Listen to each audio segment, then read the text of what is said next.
राज्यात स्मार्ट वीज मीटरच्या अंमलबजावणीमुळे सर्वसामान्य नागरिक, शेतकरी आणि व्यापाऱ्यांवरती आर्थिक भार वाढत असल्याचा आरोप करत महाराष्ट्र नवनिर्माण सेनेचे ठाणे जिल्हा अध्यक्ष अविनाश जाधव यांनी सरकार आणि वीज कंपन्यांवरती जोरदार टीका केली आहे। अनेक ग्राहकांना पूर्वीपेक्षा दुप्पट वीज बिले येत असल्याचा दावा त्यांनी केलाय। ज्यांचे 2000 रुपये बिल येत होते त्यांना आता 4000 रुपये बिल येत आहे। 10,000 रुपये पगार असलेल्या व्यक्तीला 10,000 रुपयांचे वीज बिल येत असेल तर त्यांनी घर चालवायचे की वीज बिल भरायचे असा सवाल अविनाश जाधव यांनी उपस्थित केला आहे। स्मार्ट मीटरमुळे जनतेला फायदा होण्याऐवजी वीज कंपन्या आणि काही मोठ्या उद्योग समूहांनाच लाभ होत असल्याचा आरोपही त्यांनी केला आहे। स्मार्ट मीटर विरोधात आतापर्यंत सुमारे 3 लाख तक्रारी दाखल झाल्याचा दावा करत लोकांचा स्पष्ट विरोध असलेल्या योजना जबरदस्तीने राबवू नयेत असं त्यांनी सांगितलं आहे। नागरिकांच्या संमतीशिवाय मीटर बदलू नयेत अशी मागणी देखील त्यांनी केली आहे। स्मार्ट मीटर बसवण्याची सक्ती सुरूच राहिली किंवा वाढीव वीज बिलांचा प्रश्न न सुटल्यास महाराष्ट्र नवनिर्माण सेना राज्यभर तीव्र आंदोलन छेडेल असा इशाराही जाधव यांनी दिला आहे। तसेच लाडकी बहीण योजनेतून मदत देऊन वीज बिलाच्या माध्यमातून नागरिकांकडून अधिक पैसे वसूल केले जात असल्याचा आरोपही त्यांनी केला आहे। तुम्ही जर अख्ख्या महाराष्ट्रात फिराल तर शेतकरी असतील, व्यापारी असतील, सगळ्यांचं मत असं आहे, माझं स्वतःचं देखील, कारण या महिन्यात मला देखील लाईटचं बिल डबल आलेलं आहे।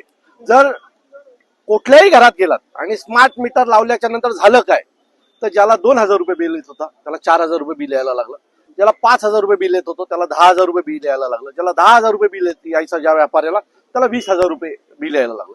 मला कळलं नाही की स्मार्ट मीटरचा अर्थ काय। स्मार्ट म्हणजे काय, तर आमचा फायदा झाला पाहिजे ना, काहीतरी नवीन घेऊन आला, त्या टेक्नॉलॉजीचा लोकांना उपयोग झाला। इथे सरकारला उपयोग होतोय, सरकारच्या नावावर व्यापाऱ्यांना उपयोग होतोय, अदानीला उपयोग होतोय, इतर वीज कंपन्यांना याचा सगळ्याचा उपयोग होतोय, परंतु महाराष्ट्रातल्या जनतेला याचं नुकसान होतंय। ज्या माणसाला पगार 10,000 रुपये त्याला लाईटचं बिल या महिन्यात 10,000 रुपये आलेलं आहे। तर मला असं वाटतं की स्मार्ट मीटरला ज्यावेळेला आम्ही विरोध करत होतो यासाठीच करत होतो की एक दिवस हा स्मार्ट मीटर हा लोकांना त्रास देणारा होणार आहे। मला असं वाटतं की या स्मार्ट मीटरमुळे जवळजवळ 3 लाख लोकांनी या सगळ्याच्या विरोधात कंप्लेंट केल्यात आणि ते मुख्यमंत्र्यांनी अधिवेशनात देखील सांगितलं। जर 3 लाख लोक एखाद्या गोष्टीला तक्रार करत असतील तर काहीतरी चुकीचं घडतंय। मागच्या 15 दिवसापासून रस्त्याने जाताना अनेक लोक आम्हाला सांगत होते, अहो त्या स्मार्ट मीटरचं काहीतरी करा। सो आम्ही आज स्मार्ट मीटर या विरोधात आंदोलन करायला इथे आलेलो आहोत। जर तुम्ही लोकांचं बिल बघाल, आता हे जे कोणी आलेत आमच्या इथे, त्याला 12,000 रुपये बिल आले, 2,500 रुपये बिल यायचं, आज डायरेक्ट 12,000 रुपये बिल आले।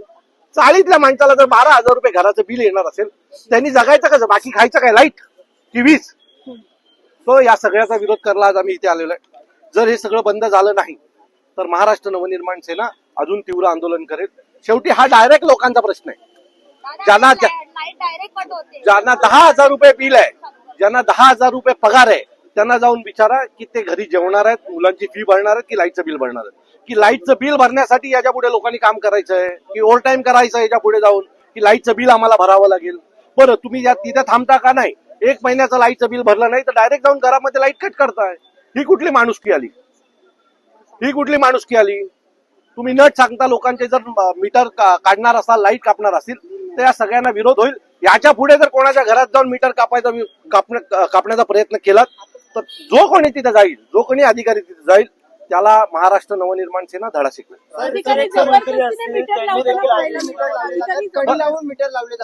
खरं तर नियम असा सांगतो की ज्याला लावायचं आहे त्यांनी लावावं ना। सो हे बळजबरी मीटर लावायचं काम काय, टार्गेट दिलं जातं। ही मुलं मला त्या दिवशी येऊन भेटली, जी मीटर लावतात ती मुलं मला काही दिवसापूर्वी येऊन भेटली होती आणि त्याने आम्हाला सांगितलं, अधिकारी आम्हाला टार्गेट देतात की दिवसाला एवढं काम झालंच पाहिजे। तर अधिकाऱ्यांनी काय कंपन्यांच्या सुपाऱ्या घेतल्यात का टार्गेट द्यायला? तो बळजबरी पण जिथे कुठे लावत असतील तर त्याने महाराष्ट्र नवनिर्माण सेनेच्या कार्यालयाशी संपर्क साधा।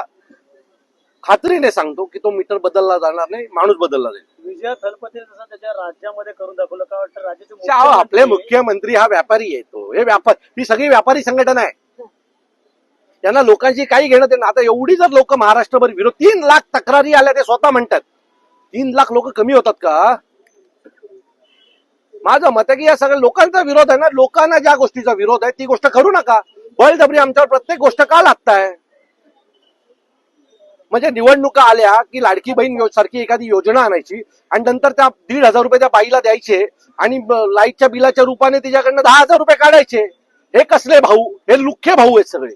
राज्य अधिकारी जी मुलं खाली मीटर लावतात त्यांना टार्गेट दिला जातोय की दिवसाला एवढे मीटर तुम्हाला बदलावेच लागतील. तुम्ही त्या मुलांशी बोललात जी काम रस्त्यावर